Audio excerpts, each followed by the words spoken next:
جب وہ اسے چھوڑ کر گئے تو ان کے خیال میں وہ مر چکا تھا، مگر گیدڑ موت کا صرف دکھاوا کر رہا تھا۔ جلدی اس نے اپنی آنکھیں کھولی اور اپنے اوپر والی شاخ پر تیتر کو بیٹھے دیکھا۔ کیا تم روئے؟ تیتر نے پوچھا۔ کیا میں نے تمہیں رلایا؟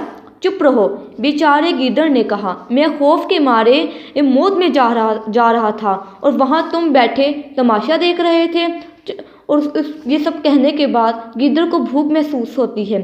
اب تمہیں اپنی دوستی ثابت کرنا ہوگی، گیدڑ تیتر سے کہتا ہے۔ تیتر اس سے کہتا ہے کہ اگر تم مجھے اچھا سا کھانا کھلا دو تو میں مان جاؤں گا کہ تم ایک سچے دوست ہو۔ تیتر کہتا ہے، اچھی بات ہے، مجھ پر نظر رکھو اور وقت آنے پر کھانا کھا لینا۔ اسی لمحے کچھ عورتیں وہاں سے گزر رہی تھی۔ وہ اپنے شوہروں کے لیے کھیتوں پر کھانا لے جا رہی تھی۔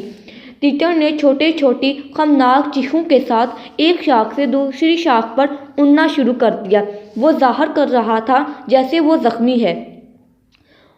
عورتیں چلائی، اوہ دیکھنا، ایک زخمی پرندہ، ہم اسے بے آسانی پکڑ سکتی ہیں۔ چنانچہ وہ تیتر کے پیچھے ہو لی، جو ان کے ساتھ ہزاروں چالیں چلتا رہا۔ آخر کار انہوں نے اپنے کھانے کی پوٹلیاں نیچے رکھ دی تاکہ وہ زیادہ بہتر طور پر دوڑ سکے۔ گیدڑ کو موقع مل گیا، وہ آہستہ آہستہ آگے بڑھا اور عورتوں کی چھوڑی ہوئی پلیٹوں میں سے خوب مزے کا کھانا چرایا۔ اب تو تمہیں اطمینان ہو گیا؟ تیتر نے پوچھا۔ مجھے تسلیم ہے کہ تم نے مجھے ایک اچھا کھانا دیا، تم نے مجھے ہنسایا اور میں یہ بھی مانتا ہوں کہ تم نے مجھے رلایا، لیکن دوستی کی سب سے بڑی آزمائش ابھی رہتی ہے۔ تم میری جان نہیں بچا سکتے، گیدڑ نے کہا۔ شاید تم ٹھیک ہی کہتے ہو، تیتر نے اداسی سے کہا۔ میں اتنا چھوٹا کمزور ہوں، لیکن اب دیر ہو رہی ہے، اب ہمیں گھر چلنا چاہیے۔ پل تک جانے کے لیے ابھی لمبا رستہ باقی ہے، آؤ ہمیں یہاں سے دریا پار کر لیتے ہیں، میرا دوست مگرمچھ ہمیں دوسرے کنارے پر لے جائے گا۔ چنانچہ وہ دریا کے کنارے پر گئے اور مگرمچھ مہربانی کر کے انہیں پار لے جانے پر آمادہ ہو گیا۔ اس کی چوڑی چکلی کمر پر بیٹھ گئے اور چل پڑے۔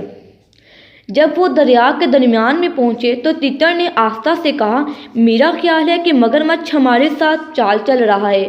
اگر وہ تمہیں دریا میں پھینک دے تو تمہارے لیے کتنا مشکل ہوگا بچ نکلنا۔ گیدڑ کا رنگ پیلا پڑ گیا، لیکن کہنے لگا، تمہارے لیے بھی تو بچنا مشکل ہوگا۔ ارے نہیں بھائی، تیتر نے کہا، میں اڑ سکتا ہوں لیکن تم اڑ نہیں سکتے۔ گیدڑ خوف سے کانپنے لگا۔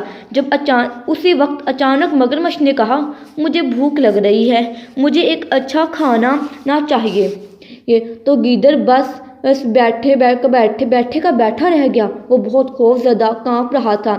اوہو، تیتر نے کہا، ہمارے ساتھ چال نہ چلو، میں تو اڑ جاؤں گا، لیکن میرا اچھا دوست گیدڑ ہمیشہ بہت محتاط رہتا ہے۔ جب بھی کبھی وہ خطرناک سفر پر روانہ ہوتا ہے تو وہ اپنی جان اپنی الماری میں چھوڑ آتا ہے اور تالا لگا دیتا ہے۔ مگرمچھ آگے سے حیرت سے پوچھتا ہے، کیا یہ سچ ہے؟ تیتر آگے سے جواب دیتا ہے، بالکل، اگر تم پسند کرو تو اسے کھانے کی کوشش کر کے دیکھ لو، مگر تم خواہ مخواہ ہی تکلیف کرو گے۔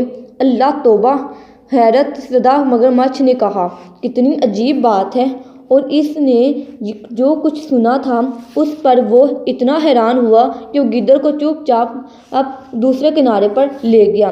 ہاں بھائی، اب تو آخر کار تمہاری تسلی ہو گئی؟ تیتر نے پوچھا۔ پیارے تیتر، گیدڑ نے جواب دیا، تم نے مجھے ہنسایا، تم نے مجھے رلایا، تم نے مجھے اچھا کھانا لے کر دیا اور اب تو تم نے میری جان بھی بچائی۔ تم بے شک بہت چالاک ہو، لیکن تم اتنے زیادہ مکار یا چالاک ہو کہ تم ایک اچھے دوست نہیں بن سکتے۔ خدا حافظ۔ اور گیدڑ مڑا اور تیتر کو چھوڑ